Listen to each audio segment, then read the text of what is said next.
Bom, pessoal, finalmente vislumbrando alguma solução aí para o nosso problema da felicidade, ser objetiva, né?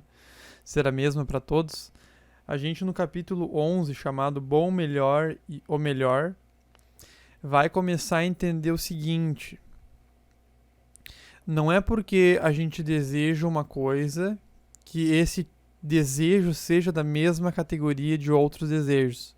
Então existe uma diferença, existe mais de um tipo de desejo, porque ele depende de com o que ele está vinculado, né? Qual que é a origem desse desejo, tá? Então ele vai começar comentando que o bem é desejável e o desejável é bom, e isso é um axioma para o homem. Ou seja, para nós aquilo que a gente deseja é sempre algo bom, o homem sempre deseja algo bom, tá? Mas e se eu estiver desejando, sei lá, embebedar aí, tipo, passar da conta bebendo cerveja? Isso é uma coisa boa? Aí é que tá. Do meu ponto de vista, isso vai ser uma coisa boa, tá? Ou seja, eu vou estar cumprindo com um desejo meu que tem uma origem de uma apetência minha. Me apetece beber cerveja, me apetece beber cerveja até o ponto de eu me embebedar, e eu considero isso, portanto, uma coisa boa para mim. Perfeito. Mas eu posso perguntar o seguinte: mas isso é adequado quanto à tua natureza de ser humano? Aqui que entra o grande pulo do gato e a essência desse capítulo. Vincular desejos com a nossa natureza ou com as nossas apetências, aquilo que nos apetece, aquilo que nós gostamos, que nós obtemos prazer com. Porque existe uma diferença fundamental aí. E aí no capítulo o autor vai dar o exemplo da fome, certo? Como eu sou um ser humano, eu sou um animal, eu preciso me nutrir, eu preciso me alimentar, é um desejo natural meu me alimentar, comer. Tá? Então é necessário para a minha vida, é um desejo natural que eu me alimente, certo? Mas o que eu vou usar para me alimentar pode variar dependendo do meu gosto. Eu posso preferir, por exemplo, comer um salmão grelhado. Eu tenho esse gosto, é uma característica particular minha. Uma outra pessoa pode não gostar de salmão, pode não gostar de peixe. É uma característica particular dela, do indivíduo dela. Mas se olharmos para a natureza dessa pessoa e para a minha natureza, a gente vai ver que se alimentar é desejável para os dois. É bom para os dois. Certo? É objetivamente bom. Se alimentar no sentido de nos saciar a nossa fome sempre é bom. Independente do momento. Independente de com o que. Desde que seja capaz de saciar a nossa fome, desde que seja um alimento, certo? Então, a gente pode levar isso ao extremo e em um cenário onde eu estiver, por exemplo, numa ilha aí sem alimento, mesmo que eu não goste de peixe, eu vou ter que superar essa minha característica individual para que eu preserve a minha vida, realizando aquele desejo natural que eu tenho de me alimentar, de saciar a minha fome, porque é da minha natureza isso. Então aqui a gente tem esse contraste entre a natureza, a nossa essência, e de onde é que vem a natureza? Da nossa forma.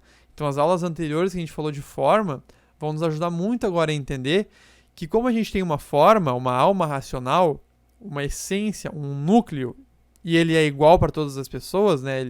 Ele é essa aquilo que carrega a nossa humanidade, a humanidade que eu tenho, a humanidade que tu tem também. Então esse núcleo, sendo igual, sendo similar, sendo idêntico, ele faz com que surja desejos semelhantes. Então a gente deseja, por exemplo, saciar a nossa fome, porque é uma característica da nossa alma, da parte nutritiva, né, da parte da alma vegetativa, né, a alma vegetativa se nutre, busca isso. A gente também deseja naturalmente conhecer, que é uma característica da nossa alma mais relativa às potências racionais mesmo, né? A parte mais elevada da alma.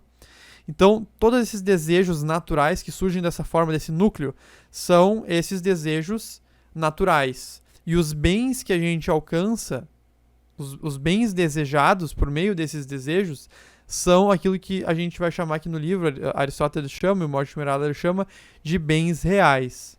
Porque independente do tempo, independente da pessoa, eles vão saciar desejos relativos à nossa natureza humana. Tá?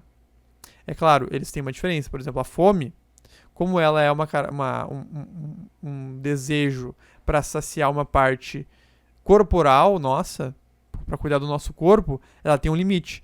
Se a gente se alimentar demais, se a gente comer demais, a gente vai passar do ponto. Certo? A gente vai passar do ponto e aí vai começar a nos fazer mal. É um bem real, né? Saciar a nossa fome através do alimento, mas ele pode, se a gente não controlar ele bem, ele pode começar a nos fazer mal. É aí que vão entrar as virtudes, porque a gente precisa regular as nossas ações, mas as virtudes não foram tratadas aqui ainda. Mas elas vão ser tratadas depois, porque elas são necessárias para que a gente regule as ações, tá? Regule a nossa vontade mesmo, por meio da razão. E, por exemplo, então a fome, eu estava falando, né, que ela é diferente por exemplo, do conhecimento, do desejo por conhecimento, porque o conhecimento ele nunca vai ser demais para nós, porque ele é mais vinculado às nossas potências intelectivas, a nossa alma intelectual, a nossa alma racional, não vinculada ao corpo. Portanto, quanto mais conhecimento, melhor, não tem um limite aí, certo? Pois bem, se então a gente estiver falando dos desejos vinculados à nossa natureza, eles são bens reais. Se a gente estiver falando das nossas individualidades, a gente vai estar falando de bens aparentes, certo? Bens aparentes por quê? Porque eles não necessariamente são bens reais. Eu me embebedar é um bem aparente para mim, é um bem da minha individualidade, eu gosto de me embebedar.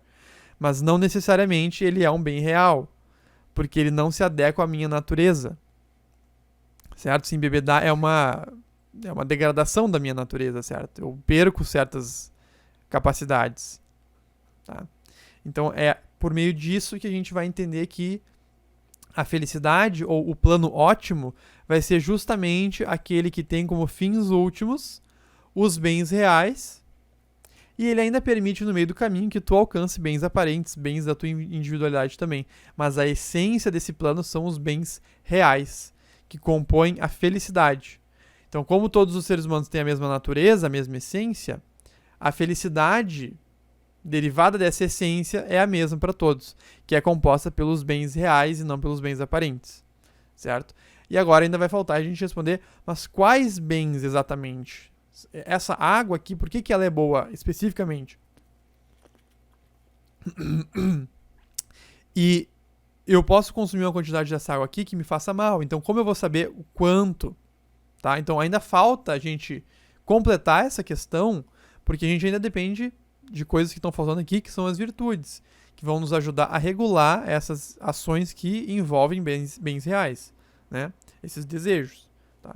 Então aqui no livro, ele fala: o bem e o desejável estão inseparavelmente ligados, porque as proposições o bem é desejável e o desejável é bom são axiomas. São verdades auto-evidentes, nenhum homem consegue negá-las. Se eu negar que aquilo que eu desejo é que eu considero que aquilo que eu desejo é bom, eu vou estar entrando em contradição, certo? E a gente pode usar a contradição performativa. Eu vou estar demonstrando por ação que não. Como eu estou fazendo aquilo, como eu estou buscando aquele bem, eu estou demonstrando por ação que eu considero ele bom para mim. Ele me apetece. Então são axiomas, né? Aquilo que precisamos, intrínseco à nossa natureza, à nossa ontologia, certo? É uma necessidade, enquanto que aquilo que queremos é uma apetência. Aquilo que queremos é vinculado à nossa individualidade, não à nossa ontologia, não à nossa natureza. Então tem esses dois tipos de desejo.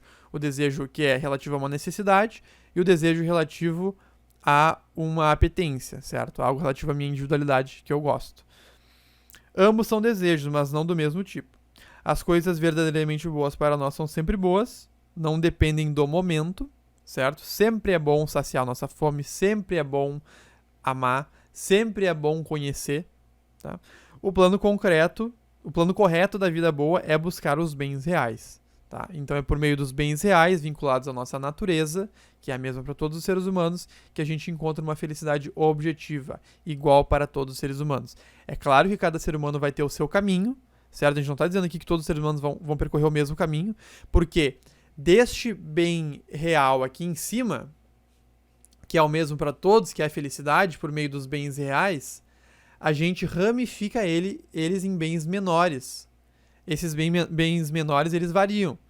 Então, eu sacio lá a minha fome por meio de arroz e feijão, eu sacio a minha fome por meio de pão. Então, existem variações nesses bens menores, mas todos eles focam nesse bem maior, que é saciar a fome. E saciar a fome foca num bem maior, que é ser feliz, né? Que é o bem último, tá? Então, é mais ou menos esse o resumo desse capítulo. Ainda falta a gente desenvolver um pouco a questão das virtudes, um pouco a questão de entender até onde vai o bem, certo? Ele pode passar a ser um mal para mim. Então, ainda falta a gente completar algumas coisas, mas essa é a essência, essa é a base deste capítulo, tá bom?